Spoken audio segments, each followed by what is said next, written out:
사람은 관계를 통해서 살아가게 되는데요. 수많은 관계를 이어가죠.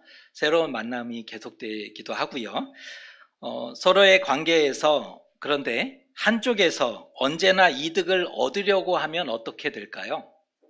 그러니까 관계로 만나가는데 한쪽에서 언제나 이득을 얻으려고 한다면 어떻게 될까? 아마 그 관계가 깨지게 될 것이고 또 친구로도 남지 못할 겁니다. 이기적이고 욕심이 가득해요. 언제나 그 이기적이고 또 욕심이 가득해요. 그런데 누가 같이 가겠어요? 가기가 어려운 거죠. 그런데 계산적이고 실리를 추구하는 것이 삶을 잘 사는 것 맞나요? 여러분 어떻게 생각하세요? 사람을 만나보면 계산적인 분이 있어요. 그리고 실리를 추구하는 그런 마음을 늘 한결같은 그런 마음을 가진 분들도 있는데 그게 삶을 잘 사는 것일까요? 신앙에서도 손익을 생각하기도 하죠. 신앙에서도 이게 우리가 살아가는 방식대로 적용이 되는데 신앙에도 손익을 계산하기도 하고요. 투자 대비 성과를 중요한 가치로 여기기도 합니다. 그러니까 투자 대비 성과, 뭔가 이득이 있어야 되는 거, 이만큼 넣었으면 이만큼 나와야 되는 거죠. 교회에서도 그렇다면 괜찮은 걸까요? 투자 대비 성과를 단순 짧게 이렇게 비교해 보면 교회 학교는 이게 투자 대비 성과가 이게 열매들이 바로 얻어지는 것이 아니니까 아마 교회에서 그렇게 적용하면 쉽지 않을 것 같아요. 예수께서 우리를 만약에 그리 대하셨다면, 요건 한번 생각해 보셨어요? 예수께서 만약에 우리를 그렇게 대하셨다면 우리는 아마 부름받지 못했을 거예요. 투자 대비 성과를 딱 요걸로 한다면 우리는 부름받지 못했을 거예요. 왜요? 잘나고 똑똑한 사람 세워놓으면 일당 100 역할을 할 거니까 그런 사람들 세워놓으면 일 잘하죠. 말 잘합니다. 복음 잘 전해요. 그런 기준으로 보면 우리는 만약에 예수께서 그렇게 동일하게 대하셨다면 우리는 아마 부름받지 못했을 것이다 라는 불안감을 잠시 생각을 할 수 있을 것 같아요. 오늘은 베드로라는 인물이 나오는데 베드로는 어떤 삶을 살아냈는지가 주제입니다. 베드로는 어떤 삶을 살아냈는지를 중심으로 오늘 말씀을 함께 따라와 보시면 좋을 것 같습니다. 부활하신 예수께서 갈릴리 호숫가에서 제자들을 만나주시는 장면의 말씀을 우리가 읽었습니다. 그런데 분위기가 부활하신 예수님을 대면했다면 주님 너무 축하드립니다. 감사합니다. 이런 뭔가 밝고 뭔가 호들갑 떠는 이런 모습들이 있어야 될 텐데 제자들의 분위기는 침울하고 아무도 선뜻 말도 못하고 주저주저 하고 있는 그러한 모습들이 가득합니다. 이유는 자신들이 한 짓이 있었기 때문이죠. 비유하자면 퇴근하고 집에 왔더니 대박 사고친 반려견이 퇴근하고 집에 왔어요. 그런데 얘가 하루 종일 대박 사고를 쳐놓고는 집사의 눈치를 살살 살피고 피하고 숨고 시선을 회피하는 것과 비슷한 그러한 상황이 지금 오늘 갈릴리 바닷가에서 펼쳐지고 있었던 겁니다.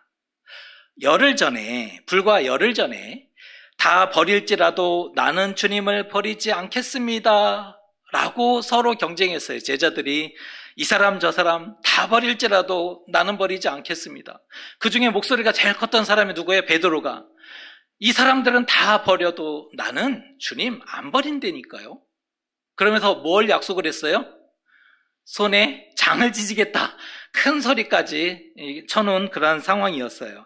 하지만 베드로는 반나절도 지나지 않아서 주님을 버렸고 여종 앞에서는 정체가 들킬까 봐 제자라는 사실이 드러날까 봐 내가 그를 알지 못하노라 3번이나 저주하며 맹세했지 않습니까? 이 시간 간격이 반나절도 지나지 않았어요. 그때 닭이 울었대요. 베드로는 무너지게 됩니다. 나는 안 되는가 보다. 이 베드로는 무너졌어요. 다행히 3일 후에 무덤을 다녀온 여인들의 말이 일말의 희망을 던져줍니다. 무덤에 갔더니 예수께서 계시지 않는다는 거예요. 예수님의 몸이 거기 없더라는 거예요. 부활이 사실일까? 이게 희망으로 다가옵니다. 부활이 사실일까? 헐레벌떡 무덤을 찾아갔으나 그곳에서 주님을 만나지 못하죠. 만나 주셨다면, 짜잔! 굉장히 극적인 효과와 함께 만나 주셨다면 제자들이 뭔가 용기가 났을 텐데, 거기서 주님을 만나지 못하고 제자들은 유대인들을 두려워하며 이내 문을 닫고 꽁꽁 숨어버리는, 여전히 유대인들이 두려웠기 때문에 문을 닫고 꽁꽁 숨어버리는 결과를 가져옵니다. 하지만 부활의 주님께서 친히 숨은 제자들을 찾아오셨죠. 너희에게 평강이 있을지어다. 이것이 주님께서 제자들에게 하신 첫 말입니다. 너희에게 평강이 있을지어다. 의심 많은 도마 덕분에 제자들은 2번이나 주님을 보게 돼요. 예수께서 오셨을 때 하필 도마가 없었어요. 도마가 예수님이 부활했다 이런 얘기를 듣고는 웃기지 마라. 웃기지 마라. 그게 말이 되냐. 나는 못 믿겠다. 이러면서 도마가 완강히 버티는 이 도마 덕분에 제자들은 2번이나 주님을 보았지만 결국은 믿음 없는 자가 되었고, 나는 고기 잡으러 가노라 그렇게 예루살렘을 떠나 바닷가에서 고기를 잡게 된 배경이, 오늘 우리가 읽었던 말씀의 배경이 갈릴리 바닷가이지 않습니까? 나는 고기 잡으러 가노라 예루살렘을 떠나서 갈릴리에 내려왔던 것이지요. 배신자라는 양심의 가책과 무너진 마음이 발목을 잡고 있어요. 제자들의 발목을 꽉 묶어놓고 더 이상 나아가지 못하도록, 우리는 배신자다, 나는 배신자다라는 이 패배감이 제자들의 발목을 꽉 잡고 있는 거예요. 무엇을 해야 할지 갈피를 잡지 못합니다. 주님을 만났지만 영혼이 추락해버렸고 방황의 늪에 깊이 빠져버린 제자의 모습들이 그대로 언급되고 있습니다. 예수님과의 만남은 오늘까지 해서 총 3번이죠. 오늘 갈릴리 바닷가에서 제자들의 만남을 세보면 오늘까지 3번의 만남이 이어집니다. 주님이시라 하는 말에 베드로는 배에서 바다에 몸을 던져요. 이게 성격이 워낙 급하니까 주님이시다 그러니까 금을 던지고 바다에 자신의 몸을 던지고 헤엄쳐서 육지에 한 걸음에 달려 나옵니다. 하지만 너도 나도 꿀먹은 벙어리예요. 실패와 허물로 인해서 죄송하다, 용서해달라, 주님 죄송합니다, 제가 잘못했습니다, 한마디 말을 못해요. 그저 예수께서 준비한 조반을 눈칫밥으로 얻어먹어요. 체할 것 같아요. 이 눈칫밥으로 지금 예수님이 준비한 조반을 얻어먹게 되죠. 하지만 식사가 끝날 즈음에 예수께서 베드로를 콕 집어서 베드로에게 물으십니다. 요한의 아들 시몬아, 내가 이 사람들보다 나를 더 사랑하느냐? 실패와 낙심에 사로잡혔고 기본적으로 부끄러웠는데 예수께서 사랑하느냐 물으시니 안 물으셨으면 좋았을 법했는데 그게 그 순간에 와버렸어요. 너무 부끄러웠는데 네가 나를 사랑하느냐? 너 나 사랑하니? 이렇게 딱 물어보셨다는 거예요. 심장이 덜컥 내려앉죠. 얼굴이 달아올라요. 얼굴이 벌겋게 달아오릅니다. 왜요? 부끄럽거든요. 그러나 예수님은 베드로의 상처를 회피하지 않고 들춰내세요. 오늘은 베드로의 그 아픔과 상처를 그냥 모른 척 외면하지 않으시고 굳이 드러내시는 것을 보게 됩니다. 너 나 사랑하니? 사랑하지 않는 것은 아니죠. 베드로가 예수님 사랑하지 않은 거 아니에요. 사랑하지 않는 건 아니지만 한 짓이 있으니 이 대답할 용기가 나지 않는 거예요. 사랑하지 않는 건 아니지만 한 짓 때문에 대답할 수 있는 용기가 전혀 나지 않고 뭐라고 답할 수도 없어서 머뭇거리고 있었던 베드로의 모습이 보여집니다. 다행히도 예수께서 질문을 가만히 보면 이 사람들보다 사랑하니? 이게 비교로 묻는 거예요. 비교급으로 묻고 있어요. 이 사람들보다. 너 보이지? 이 앞지절 이 보이지? 아무것도 아닌 이 사람들 보이지? 베드로야, 이 사람들보다 너 나 사랑하니? 라고 물어보셨죠. 내 비록 작고 믿음이 없지만 적어도 이들보다는 사랑하지 않습니까? 그래도 명색이 수제자인데, 수제자 아무나 되는 거 아니잖아요. 가위바위보로 딴 거 아니에요. 그동안 3년 동안 열심히 살았다고요. 열심히 아멘도 했다고요. 열심히 가서 뭔가도 했다고요. 명색이 수제자인데 이 사람들보다는 예수님 더 사랑하죠. 겨우 용기 내어 내가 주님을 사랑하는 줄 주님께서 아십니다. 나름 대답을 잘해요. 선방한 거예요. 진짜 선방한 거죠. 그 어려운 상황인데 진짜 뭐라고 대답을 하겠어요. 근데 그 어려운 상황에서 이 베드로의 대답은 진짜 대답을 잘한 거예요. 선방했어요. 그러자 예수께서 부탁을 하시네요. 내 어린 양을 먹이라 라고 부탁을 하세요. 이 말은 어떤 의미일까요? 그러고 있지만 말고 베드로야, 실패자처럼 다 끝난 것처럼 그러고만 있지 말고 나를 좀 도와달라. 이 메시지잖아요. 그러고만 있지 말고 베드로야, 나를 좀 도와다오. 어린 영혼들을 좀 먹여달라라는 예수님의 부탁이었습니다. 베드로에게 주신 사명이죠. 진짜 사명이에요. 이제 무엇을 위해서 살아가야 할지를 비로소 깨닫게 되는 거죠. 베드로가 이제 무엇을 위해서 살아가야 되겠구나라는 것들을 깨닫게 되는 순간입니다. 예수님의 배려와 은혜로 인해서 다시 베드로는 회복되고 희망이 주어졌어요. 이제 그 일을 위해서 살아가면 되겠다. 그런데 거기서 끝이 아니었다는 거예요. 왠지 모르지만 예수께서는 동일한 질문을 또다시 물어오세요. 다른 질문도 아니고 동일한 질문을 물어오시는 거예요. 요한의 아들 시몬아, 내가 나를 사랑하느냐? 재차 물으신다는 것은 자신의 답이 부족했다는 뜻이거든요. 똑같은 질문을 다시 묻는다는 것은 의심한다는 뜻이거든요. 내가 주님 사랑한다라고 얘기했던 거 너 진짜야? 라고 묻는 거거든요. 여전히 숨고 싶고 쥐구멍이라도 들어가고 싶은 마음이 굴뚝인데 그가 떨리는 마음으로 또 말을 이어가요. 내가 주님을 사랑하는 줄 주님께서 아십니다. 라고. 이에 예수께서 다시 부탁하시죠. 내 양을 치라. 2번이면 족하지 않습니까? 2번이면 질문과 답. 2번이면 족하다. 사실 여기서 다 끝날 줄 알았어요, 질문이. 그런데 예수께서는 내가 나를 사랑하느냐 3번째 반복해서 물으셨다는 거예요. 너무나 잔인하게 부끄러워하고 있는 베드로에게 너무나 잔인하게도 3번의 동일한 질문을 던지고 계신다는 거예요. 대체 왜 그러실까? 그렇게 화가 나셨으면 차라리 진노하시고 책망하시고 화풀이를 쏟아내면 돼요. 내가 너를 믿었는데, 다른 제자보다 너를 믿었는데 네가 어떻게 그럴 수가 있냐? 너 실망이다. 너 그거는 잘못했다고 해. 라고 책망하셨다면 베드로가 눈물 쏙 빼고 주님 진짜 죄송합니다. 제가 정말 미쳤었나 봅니다. 너무 죄송합니다. 이렇게 대답을 하면 차라리 좋았을 법한데 베드로는 입이 바짝바짝 말라갑니다. 반복될수록 작아져요. 반복될수록 위축되는 거죠.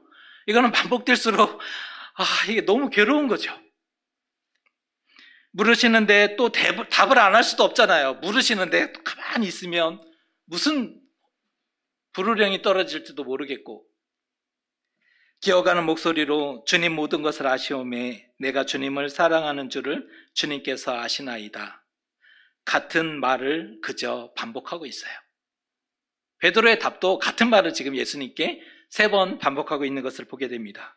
이런 베드로의 태도에 답답해 하실 법도 한데 그럼에도 예수께서는 3번째에도 내 양을 먹이라 라고 짧게 부탁하고 계시는 것을 보게 됩니다. 이후에 베드로는 어떤 삶을 살아냈을까요? 이게 이제 우리가 살펴봐야 할 얘기들입니다. 이후에 베드로는 어떤 삶을 살아냈을까? 마침내 베드로는 사랑과 믿음을 회복하죠. 오늘의 만남을 통해서 사랑과 믿음을 회복하고 양을 치고 먹이는 역할을 감당합니다. 버리고 떠났던 예루살렘에 다시 돌아가서 그곳에서 복음을 전하는 사람이 되고요. 예루살렘과 유다 땅뿐 아니라 안디옥과 로마에까지 이방 땅까지 가서 복음을 전하는 역할을 하는 것을 보게 돼요. 예수께서 부탁하신 대로 베드로는 부탁받은 대로 어린 양들을 먹이고 돌보고 섬기는 일을 하는 것을 보게 됩니다. 그렇게 열심히 사역하다가 늙어서는 사람들에 의해서 팔을 벌리게 되고 스스로 팔을 여는 것이 아니라 사람들에 의해서 스스로 팔을 벌리게 되고 이것이 추정하기로는 십자가에 못 박는 연산을 얘기하는 거죠. 사람들에 의해서 강제로 팔을 벌리게 되고 남이 띠띠우게 된다. 띠띠우게 된다는 것은 허리띠를 맨다가 아니라 강제로 묶여지는 형태를 상징하고 있고요. 원치 않는 곳으로 데려간다. 십자가의 처형장으로 끌려가는구나. 나이 들어서는 스스로가 아닌 타인에 의해서 구속되고 결국 죽게 되어지는 전승에 의하면 주 64년에 네로 황제에 의해서 로마에서 순교했다고 전해지고 있습니다. 부활하신 예수님을 만나서 믿음과 사랑을 회복하고 주의 일을 하다가 순교하게 됩니다. 아름답지 않습니까? 감동적이지 않습니까? 이럴 때는 아멘 하시는 거예요. 감동적이지 않습니까? 그러면 감동적인데 우리도 본받아야 되지 않습니까? 아멘 못하죠. 듣기로는 너무 감동적이고 은혜로워요. 와, 아멘도 한다니까요. 그러면 우리가 그 길을 가시겠습니까? 라고 했을 때는 삐 이게 지속이 되죠. 적용이 힘들어요. 듣기는 은혜로우나 적용은 힘듭니다. 그런데 오늘 말씀 속에는 숨겨진 장치가 녹아 있다는 거 혹시 아십니까? 예수께서 물으시는 방식에 숨겨진 장치가 녹아져 있는데요. 예수께서 이렇게 물어보셨어요. 내가 나를 사랑하느냐? 예수께서 오늘 질문하실 때 사용하신 단어는 아가페입니다. 그러면 질문이 이렇게 되죠. 베드로야, 내가 나를 아가페 하겠느냐? 신적인 사랑을 요구하시는 질문이었습니다. 하지만 베드로는 이미 자신이 어떠한 사람인지를 알고 있었죠. 왜요? 스승을 버린 사람입니다. 스승을 모른다고 부인하고 저주한 사람입니다. 이에 3번 모두 베드로의 대답 속에는 필레오의 사랑으로, 친구의 사랑으로만 사랑하겠습니다라고 얘기한 이유예요. 예수님이 질문하셨을 때 베드로야, 네가 나를 아가페 하겠느냐를 물으셨는데 베드로는 3번 동일한 답을 하죠.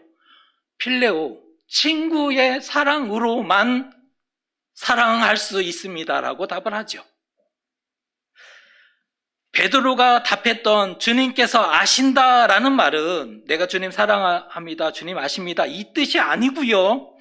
내가 주님을 버린 것과 주님을 모른다고 부인한 그러한 사람임을, 그러한 악한 사람임을 주님께서 이미 다 아신다는 그런 말인 거예요. 그냥 압축되어 있으니까 내가 주님 사랑하는 줄 주님이 아십니다. 예쁘게만 들리는데 이 말은 어떤 의미예요? 내가 주님을 버렸고 내가 주님을 모인다 부인한 그 악한 사람임을 이미 주님께서 아시니 나는 주님을 필레오 사랑으로도 사랑하기에 감당할 수 없는 존재입니다 라는 답을 하고 있는 겁니다. 이렇게 대답하면서 베드로는 얼마나 마음이 아팠을까요? 얼마나 고통스러워했을까요? 자신의 이전에 걸어왔던 실수와 죄 때문에. 그러니까 질문이 이렇게 되는 거죠. 베드로야, 네가 나를 아가페하느냐? 아닙니다. 필레오입니다. 또 물으십니다. 베드로야, 네가 나를 아가페하겠느냐? 아니요. 필레오입니다. 이를 어찌하면 좋습니까? 베드로는 절대 아가페를 말하지 못해요. 어떻게 아가페를 말할 수가 있겠느냐는 거예요. 감히 할 수도 없을 뿐더러 사람이 신적인 사랑을요? 아니, 감히 할 수도 없을 뿐더러 또 사람이 양심이 있지. 어떻게 또다시 거짓말을 할 수 있겠어요? 어떻게 또다시 실패를 반복할 수 있겠습니까? 그런데 그거 아세요? 세 번째에는 예수께서 자신의 뜻을 꺾으세요. 예수님이 세 번째 질문은 자신의 뜻을 꺾으시고 이렇게 물으십니다. 그러면 베드로야, 네가 나를 필레오로는 사랑해 주겠느냐? 이때 베드로가 응답합니다. 네, 주님, 제가 필레오로, 친구로 주님을 사랑해 보겠습니다. 베드로는 필레오 사랑으로 고백을 했고 남은 인생 주님의 어린 양을 먹이고 양을 치다가 맡기신 양들을 지키기 위해서, 교회를 지키기 위해서 목숨을 바쳐 순교합니다. 필레오 사랑으로 살아냈어요. 필레오 친구의 사랑으로 그의 삶을 살아냈고 필레오로 순교합니다. 이게 베드로의 삶이에요. 예수님의 세 번의 질문은 베드로가 세 번 부인한 것에 대해서 갚아주는 것, 너도 한번 당해봐라. 이게 갚아주기 위함이나 정죄하기 위함이 아니었어요. 베드로를 응원하고 회복해서 사명자로 제자로 보내시기 위함이었음을 알 수가 있죠. 만일 우리에게 예수께서 아가페 하느냐라고 물으신다면 여러분은 뭐라고 답을 하시겠습니까? 부활하신 예수께서 여러분에게 내가 나를 아가페 하겠느냐라고 물으신다면 여러분은 무엇이라고 답을 하시겠습니까? 아가페 하겠습니다라고 자신 있게 대답을 하시겠습니까? 아니면 필레오까지는 가능하겠습니다라고 조심스럽게 답을 하시겠습니까? 아니면 베드로를 봤더니 필레오도 위험하더라고요. 이거 필레오가 보통이 아니에요. 베드로를 봤더니 필레오도 이거 위험하고 고통스러운 거예요. 이거 자칫했다가는 죽어야 돼요. 그래서 뭐라고 대답을 하세요? 묵비권을 행사하겠습니다. 우리는 참 똑똑하니까 묵비권을 행사하겠습니다 하고 답을 안, 입을 꾹 닫고 그렇게까지 하고 싶지 않습니다 라는 마음, 그렇게까지 하고 싶지 않거든요 라는 마음. 그런데 부활하신 예수님은 믿는 성도들을 찾아오시죠. 이게 문제예요. 믿는 성도들을 찾아오세요. 우리도 미리 답을 준비해야 되지 않습니까? 갑자기 물으셨는데 하필 왜 난가? 옆에 누구 믿음 좋은 집사님도 계시던데 저기는 안 가신 것 같은데 왜 먼저 오셨나? 불편해라. 그러지 마시고 답을 좀 우리도 준비하고 있어야 되지 않습니까? 아가페는 바라지도 않으신다니까요. 아가페는 바라지도 않아요. 또한 필레오도 바라지도 않아요. 그러나 필레오가 아니더라도 어린 양을 먹이고 돌보고 지키는 일을 하시면 좋지 않을까? 조금 필레오 쪽에 약간의 의미를 두면서 어린 양을 돌보고 먹이고 지키는 일을 해보면 어떨까? 약함을 감싸주고 누가 상처가 났다면 약이라도 좀 발라주고 사랑으로 돌보는 것. 약간의 여기서의 사랑은 약간 불쌍해서 국률 이 마음으로 그냥 조금 돌봐주는 거. 그렇게는 할 수 없을까? 우리도 그렇게 서로를 돌보고 섬기시면 어떠실까요? 부활의 아침인데 우리도 그렇게 아가페 빼고 필레오도 아니고 조금 필레오의 방향에 한 걸음만 가서 누가 아파하면 좀 등도 두드려주고, 상처가 났으면 약이라도 바르고, 시선은 딴 데 보더라도 약이라도 대충 발라주고 좀 보듬어 줄 수는 없을까? 혹시 압니까? 우리의 남은 인생 필레오로 시작했지만 아가페로 변화되고 아가페로 들여질지. 베드로는 필레오로 고백했지만 아가페로 살아냈어요. 필레오로 고백했지만 아가페로 결국은 살아냈어요. 지나온 걸음이 그렇게 하나님께 드려졌죠. 우리도 많은 시간이 지나간 다음 돌아보니 아가페는 아니었지만 그래도 필레오는 닮았다. 주님을 필레오로는 조금은 섬겨왔다. 라고 고백할 수 있는 사람들이 되어야 되지 않겠습니까? 우리 주님을 더 얘기하지 않겠습니다. 필레오, 친구 정도지만 그 사랑하는 마음으로 더 어린 지체들을 돌보고 또 아껴주고 품어줄 수 있는 그런 저와 여러분 되시기를 주님의 이름으로 축복합니다. 기도하겠습니다. 예수님은 베드로에게 사랑하느냐 물어주